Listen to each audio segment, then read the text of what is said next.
The click of my heels on the marble floor echoed through the silent hallway of our apartment.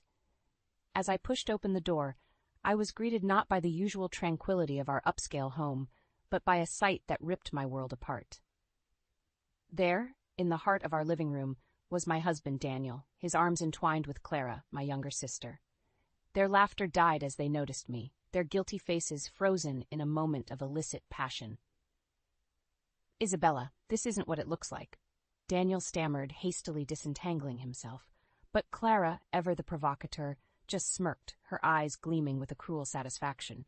"Oh, but it is, dear sister. Daniel and we're in love." Her words, callous and mocking, sliced through my heart. I had always known Clara to be reckless, but this betrayal was beyond comprehension. And Daniel, the man I had devoted my life to, stood there, a picture of guilt but not remorse. "Love?" My voice was a whisper, a mere shadow of the agony churning inside me. "You call this love?"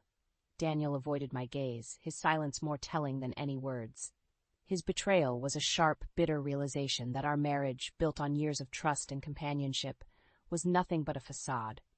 "I want a divorce, Isabella," he said finally, his voice cold and detached. The room spun, and for a moment I felt like a bystander in my own life, watching this sordid drama unfold.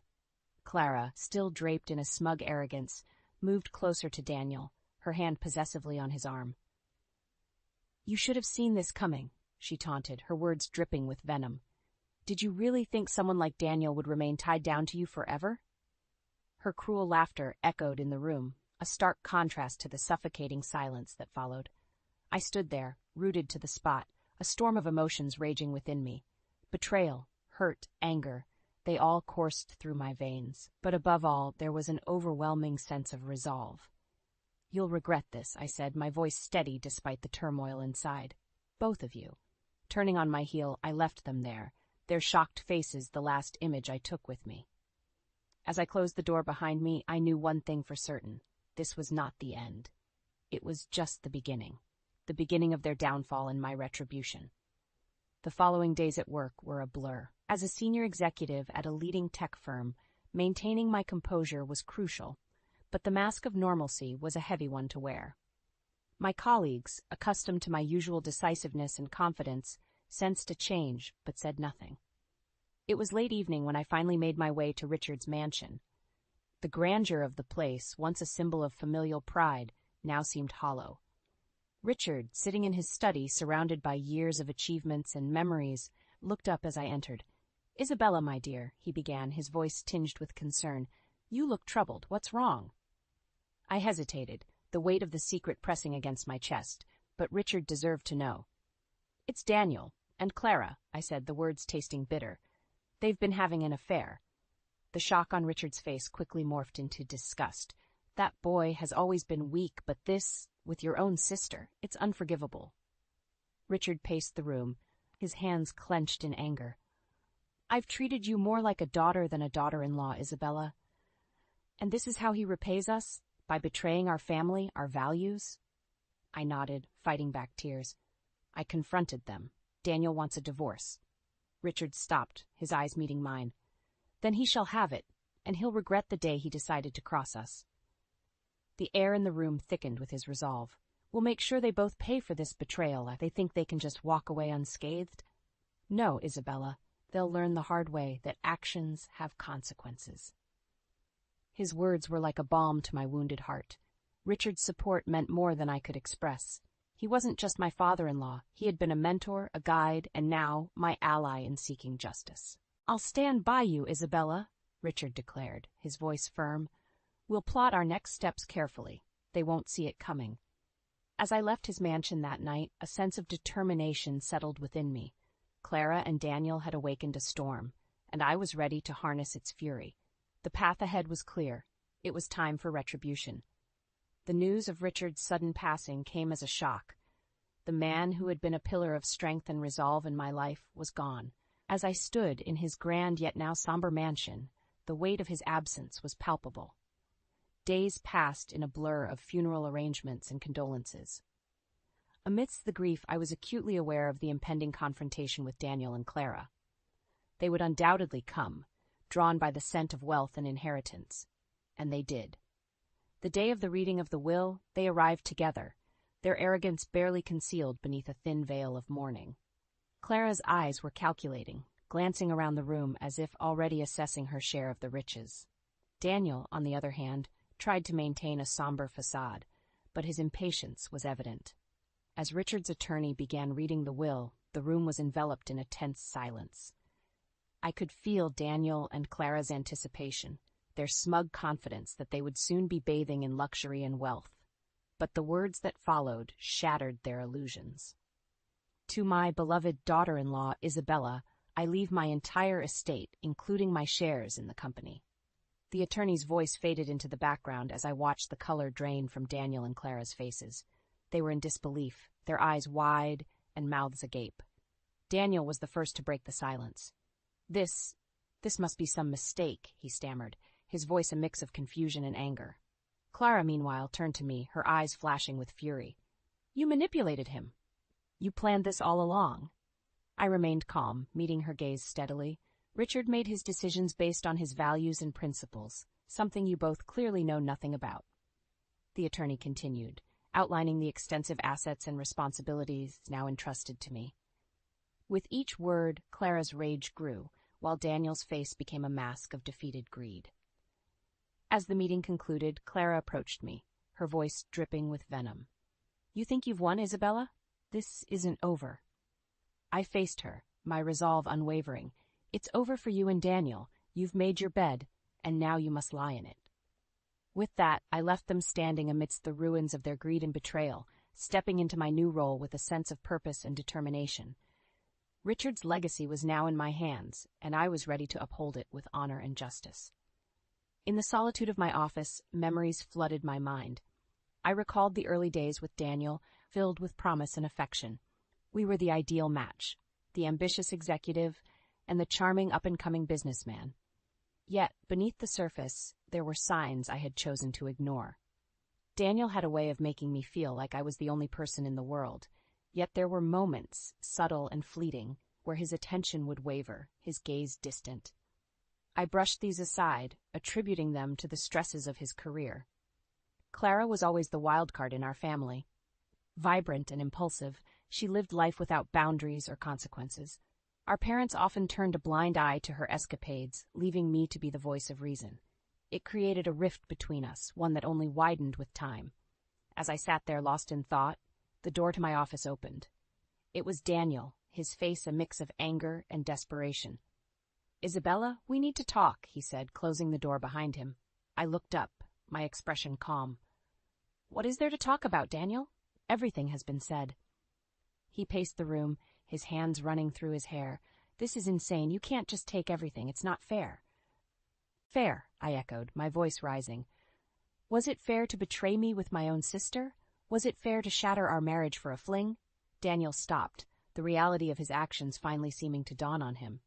Isabella, I made a mistake. A mistake, I scoffed. No, Daniel, what you did was a choice, and now you must live with the consequences. He looked defeated, the arrogance that had once defined him now replaced by a sense of loss. What will you do now? He asked, a hint of fear in his voice. I will lead Richard's company as he wished. And you, Daniel, you will have to find your own way, I said firmly. And Clara? He asked, almost as an afterthought. Clara will have to learn to stand on her own, without relying on others to clean up her messes, I replied. As Daniel left my office, the gravity of the situation seemed to weigh him down. I turned back to the window, looking out at the city skyline. This was no longer about revenge. It was about justice and upholding Richard's legacy. The day of the will reading was marked by an electric atmosphere charged with anticipation and dread. The opulent room, once a place of family gatherings, now served as the stage for the final act of Richard's legacy. As Richard's lawyer began to read the will, I watched Daniel and Clara from across the room. Their faces, once smug, now bore expressions of uncertainty. They had come expecting to inherit a fortune, but the reality was about to hit them like a tidal wave. To my beloved daughter-in-law, Isabella, I leave my entire estate, including my controlling shares in the company, the lawyer's voice echoed through the room. The words hung in the air, heavy with significance. I could feel every eye in the room on me, but my gaze was fixed on Daniel and Clara. Their shock was palpable, their faces a canvas of disbelief and betrayal. Daniel was the first to break the silence, his voice a mix of anger and desperation. "This is a mistake. There's no way Dad would leave everything to Isabella and nothing to me, his own son." Clara's reaction was more visceral. She leaped to her feet, her voice shrill with fury. "This is a farce. Isabella must have manipulated him, poisoned his mind against us." But the lawyer continued, unfazed by their outbursts. Richard made his wishes very clear. He saw in Isabella a strength and a capability that he felt were lacking in his own son. He believed she would carry on his legacy with integrity and honor. The room fell into a stunned silence, the weight of Richard's words settling over us. I looked at Daniel and Clara, their faces now etched with the reality of their situation. They had lost everything in their pursuit of greed and betrayal. As the meeting concluded, Daniel approached me. His demeanor changed from anger to something akin to desperation. "Isabella, please, there must be something you can do. You can't just leave us with nothing." I met his gaze, my resolve firm. "You made your choices, Daniel. Now, you must live with the consequences." With that, I turned away, leaving Daniel and Clara to grapple with the fallout of their actions. I stepped out of the room, a sense of duty and determination guiding my steps. Richard's legacy was now my responsibility, and I was ready to rise to the challenge. In the weeks following the will reading, I took the reins of Richard's company with a determination to honor his legacy. Meanwhile, Daniel and Clara's descent was a spectacle marked by their own doing. I heard whispers of their struggles. Daniel, who had never managed his finances independently, found himself drowning in debts. Clara, deprived of her luxurious lifestyle, was a shadow of her former self. The siblings who once thought themselves invincible were now grappling with the harsh realities of their choices. One afternoon, as I was reviewing company files, my assistant informed me that Clara was here to see me. "She seems distraught," he said cautiously. I instructed him to let her in. The door opened and Clara entered, her appearance a stark contrast to the glamorous figure she once was. Her eyes, once bright with mischief, were now dulled by desperation. "Isabella, you have to help me," she pleaded, her voice trembling. "I've lost everything. I have nowhere to go." I looked at her, remembering the sister I once knew, now reduced to this pitiful state. "Clara, you chose this path when you betrayed me, when you betrayed our family." "But I'm your sister," she cried, her tears failing to move me. "Family is supposed to help each other." "A sister doesn't steal her sibling's husband. You destroyed our family, Clara," I said, my voice steady despite the turmoil inside me. Clara's desperation turned to anger. "So, this is it? You're going to just sit there in your ivory tower and watch me suffer?" "You made your bed, Clara. It's time you lie in it," I replied, my tone final. She left my office in a huff, her footsteps echoing with defeat. I turned back to my work, knowing that this was just the beginning of their retribution.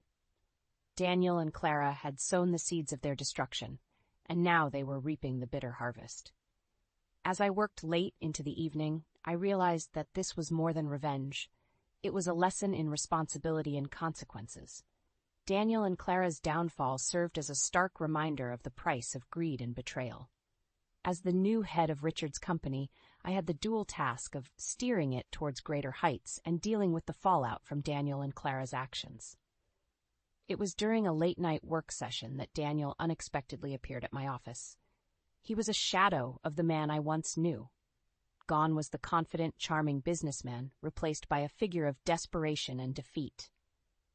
"Isabella, you've won," he began, his voice lacking its usual assertiveness. "You have everything, the company, the wealth, but at what cost?" I regarded him coolly. "The cost was determined by your actions, Daniel. You chose your path." He sighed, a sound of a man burdened with regret. "I never thought it would come to this. Losing everything, being shunned by everyone, it's more than I can bear." "And yet, you thought betraying me would have no consequences?" I replied, my voice tinged with a mix of incredulity and disdain. Daniel's gaze fell to the floor. "I was a fool, blinded by I don't even know what. Clara was a mistake, a terrible, costly mistake." I couldn't help but feel a twinge of vindication at his admission. "Mistakes have consequences, Daniel. You're living them now." He looked up, a flicker of the old Daniel in his eyes. "Is there no chance for redemption? No way to make amends?" I leaned back in my chair, considering his words. Redemption isn't given, Daniel. It's earned. And as for amends, your actions have caused irreparable damage.